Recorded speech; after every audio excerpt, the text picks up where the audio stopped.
Today, I would like to make a short response to the statement that is alleged to have been made by His Excellency the President, Mr. Edgar Lungu, in Lungu concerning myself and my colleague, Honorable Kambwili.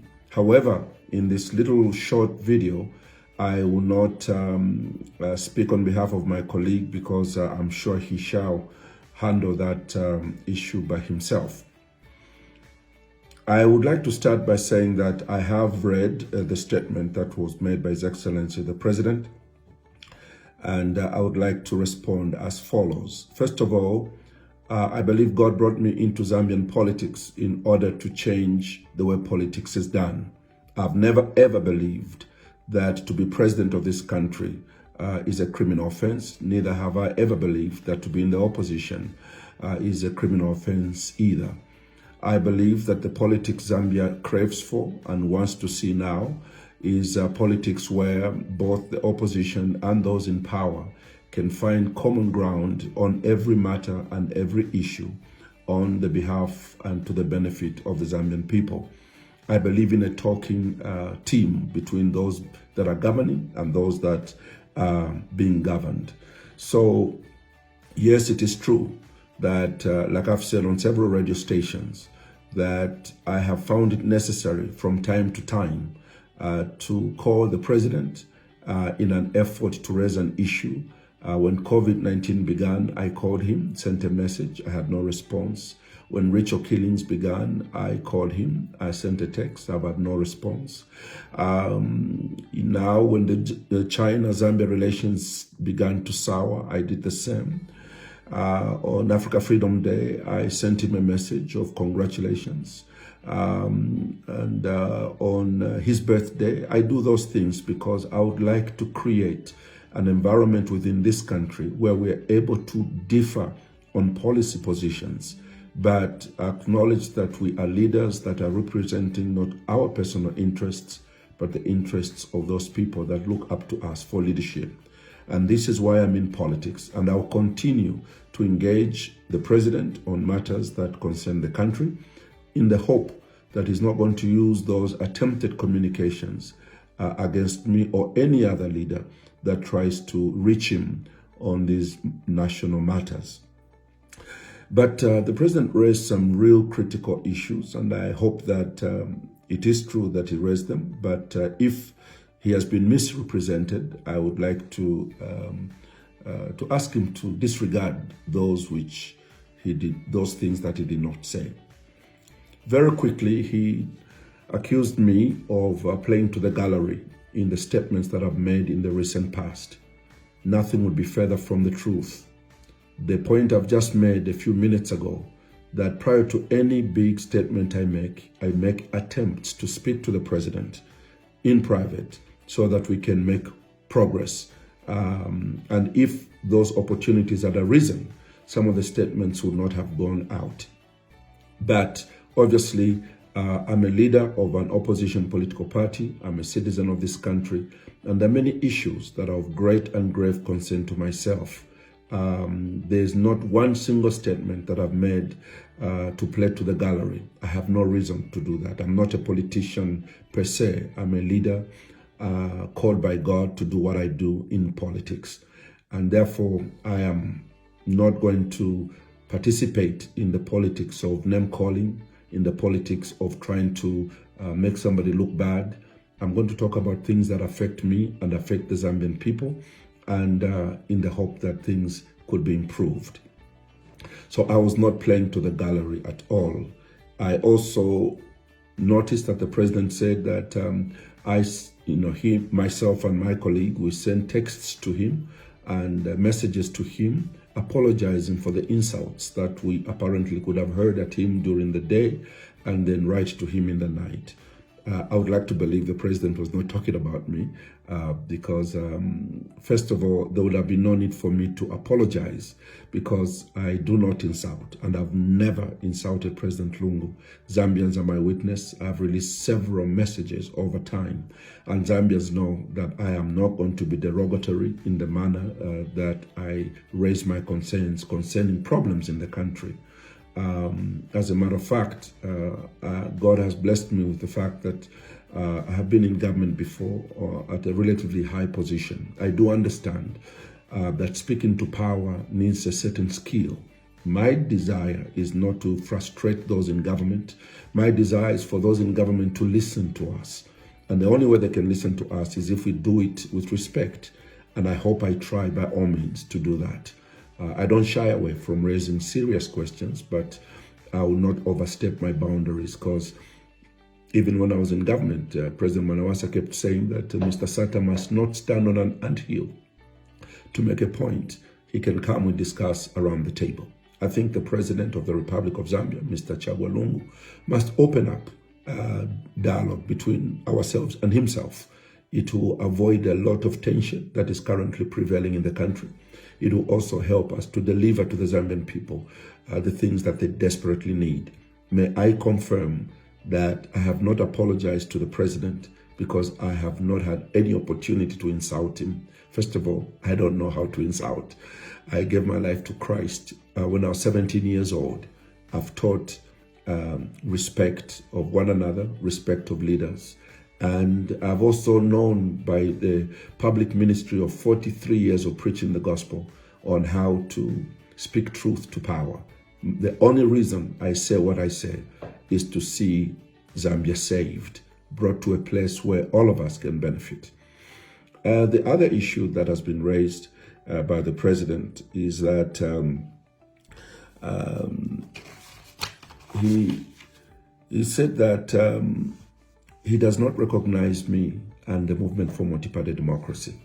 Well, first of all, I don't really understand what the President meant by that. I personally recognize him as the President of this country. I personally recognize the President as the President of the Patriotic Front, and I respect him for those positions. I differ with him. I have differed with him on many things, but that doesn't take away who he is. I hope that the President will also respect me, that I'm a citizen of this country. He doesn't have to accept it, but he has to respect it, that I'm a citizen of this country, and that I'm the president of the Movement for Multi-Party Democracy.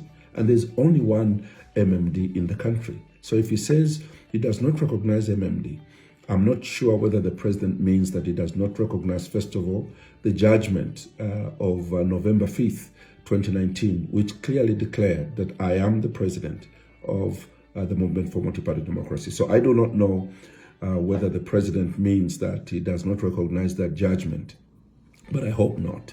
There are not two MMDs. I just want to make it very clear. Up until that date, yes, there were those who claimed to be MMD, but that was concluded in that judgment. And that's what courts exist for, to create harmony, peace, and reconciliation, and let the country move forward. And in this regard, our party has moved forward. And so when the President says he does not recognize me, I think it remains for him to explain to us what he means by that. Does he mean that he does not believe in the outcome of his own court, the High Court? And he would like to believe that those who lost the case are the MMD. I'm not sure. And I hope that it was misquoted. But basically, I am comfortable myself that in case he does not recognize me, I know that God recognizes me as his child. He recognizes me as his servant. I know that the people of this country recognize me as a fellow citizen. I know that the Registrar of Societies or government of this country recognizes me as the legitimate leader of the MMD. I know that the High Court and the members of the Movement for Multi-Party Democracy recognize me as the president of the party. So I hope that I misunderstood the President on that matter. And the other issue that he raised, and I'll just say a word or two, he said that he hopes that I have learned a lesson. He thought I had learned a lesson from the problems I went through with MMD. The understanding that I get from that seems to imply that I was being taught a lesson, and now I must learn that politics is a certain way. I want to agree with the President. I've learned a lot of lessons, but the most significant lesson I've learned is that righteousness and staying on truth and being moral in the manner in which you face things, pays.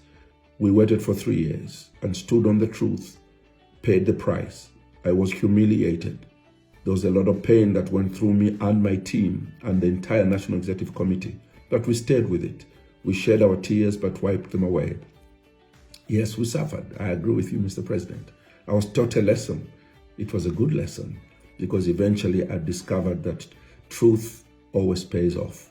After 3 years of being humiliated in the press, in the Zambian government press like Daily Mail, Times of Zambia, ZNBC, Daily Nation, we were insulted, lampooned from pillar to post.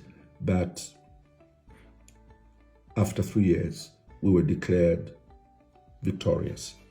And it's the same thing that I want to say to anybody that stay on the truth. God shall vindicate you.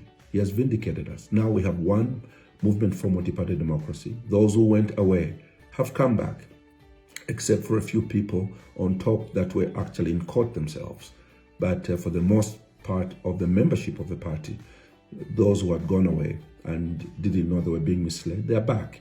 So there's only one political party. So yes, sir, I've learned a lot of things from that. It has made me stronger. It has taught me that, the politics we are exercising in our country today must definitely be changed.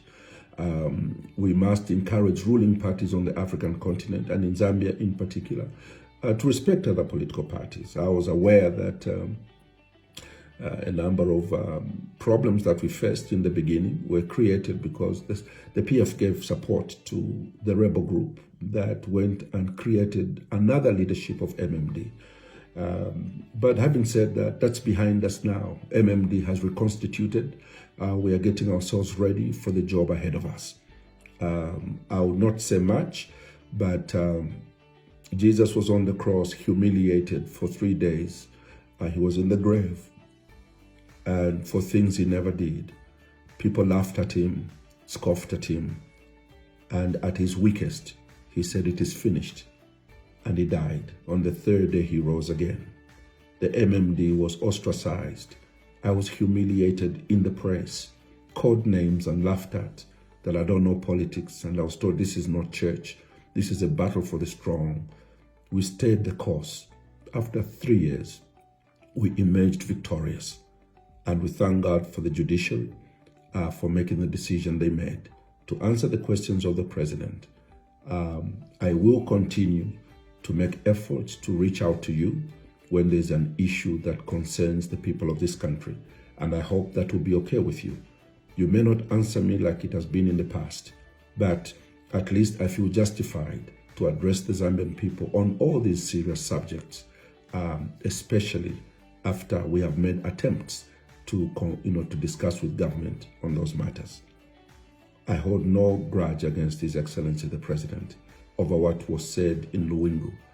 Our determination is to rebuild our country during this very difficult time for the people of our nation. I thank you, and may God bless our great republic.